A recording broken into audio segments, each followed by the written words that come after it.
واخد بالك؟ انما ده لازم تقفل.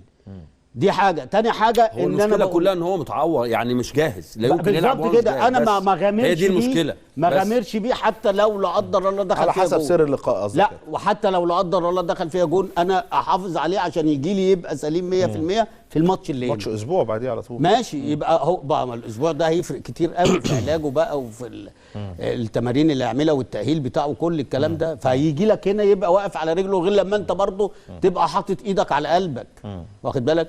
فانت رجعتني من النقطه دي، ان الناس هناك اجلت ماتش الجزائر بتاع اتحاد العاصمه، وهنا هتقول لي اصل الدوري ماشي يا عم، الدوري لعبنا النهارده عشان ما بقاش في حج.